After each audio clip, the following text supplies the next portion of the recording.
20 రోజులు అవుతుంది. ఆడ కుప్ప అనే ఉంది, కుప్పనే ఉన్నది. ఆయనే ఇక ఈయన 20 రోజులు పోసుకుంటా వానకు నానుతున్నాయి, ఎండుతున్నాయి. మా బతుకులు ఆగం అవుతుంది. ఒక్కడికొక్కటి 7 ధాన్యం ఉంది అయ్యా. ఈ ఒడ్లేనట్టు పోతాయి. ఏం కథ? ఎవరు లారీలు వచ్చిన వాళ్ళు లేరు, కాడ పెట్టిన వాళ్ళు లేరు, బార ధరించిన వాళ్ళు లేరు. ఇక ఇదే బాధలు ఉన్నాయి మా బాధలు. ఏం చేయమంటున్నావు? క్షమకాలం ఉన్నది. అప్పుడు పెట్టకమన్నా కానీ పెట్టకుండా ఊకుందాం, ఇంత మగదన్నా పాడు చేసుకుందాం, ఎట్లనే చేసుకుందాం. ఏం క్షమ ఇది? ఇక ఎట్లా చేయమంటారు? ఏం చేస్తారు? లారీలు వస్తలేవని వాళ్ళు అంటారు. ఈ సంపుచ్చుకొని చచ్చడం ఉంది కానీ ఏం లేదు. ఐసందాగిన పరిస్థితులే ఉన్నాయి బిడ్డ. మరి ఇప్పుడు ఏమున్నాయి మా బతుకులు? ఆగం బతుకు కాకపోతే ఏంది? ఇప్పుడు 6 నెలలు కష్టం చేస్తే ఆడ పెడితే, ఇప్పుడు పెట్టుబడి పెడితే ఒక్కొక్క దానికి లక్షలు పెడితే 1000 రూపాయలకు 1500కు ఒక సంచి, పుటాచి సంచి 2000. యూరియా దొరికిందమ్మా? ఊరియా అది గంట ఒక్కొక్క నాడు ఉపాసం వండుకుంటా, ఉప్పుడు వండుకుంటా, మేము ఆడ నిలబడుకుంటా తెచ్చుకుంటా వెళ్తే ఇప్పుడు మా బతుకులు గిట్ట చేస్తూ మా బతుకు ఏం బతుకు పడని వ్యవసాయం చేసేవాళ్ళు ఊకుంది. ఏమున్నది? కాంగ్రెస్ వచ్చిన తర్వాత రేవంత్ రెడ్డి వచ్చింది. ఏం రేవంత్ రెడ్డి ఎవడు చేసుకున్న పొక్కల వాడే అన్నట్టు ఎవరికి కుదరికి వాడే తోడుకుంటుండు బిడ్డ. మా రైతులకు అయితే ఈ సొమ్ముచ్చుకొనే సావాలి. మాకేం బతుకు ఏం మంచిగా లేదు. ఏం బతుకు పడైంది బతుకుల మనవాడు.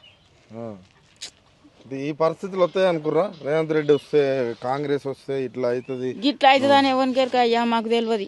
కాంగ్రెస్ వస్తుంది అని తెలియదు. ఎవరు వస్తే మాకు ఎవరు న్యాయం చేస్తారని మా రైతుకే బతుకులే వేస్ట్ బిడ్డ. మా రైతు బతుకే వేస్ట్. మహిళల్ని కోటీశ్వరాలు చేస్తామన్నారు. ఎవ్వి లేవు, ఎవ్వి లేవు, అన్ని గట్లే ఉన్నాయి.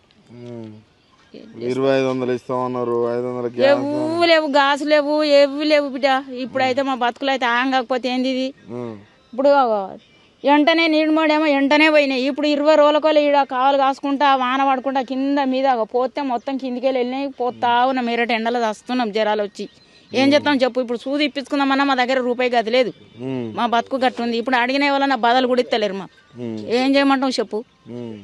గట్లుంది పరిస్థితి. కూడా పైసలు లేవు బిడ్డ. నువ్వు నమ్మితే నమ్ము, లేకపోతే పచ్చని చెట్టు కింద ఉన్నా కానీ ఆడుకోచుకొని గింత తెచ్చుకుందామని ఇప్పుడు లక్షలు పెడితే మీ పెట్టుబడే అవి అమ్ముడేవాకపోయి. ఇప్పుడు మా దగ్గర ఎక్కడి రుణమాఫీ 2 లక్షలు చేసినాడు. రుణమాఫీలో మా అనివాడు ఎవరికి వచ్చినా ఎడిపోయినాయి. దేవుళ్ళ మీద కూడా ఒట్టేస్తాడు ఆయన.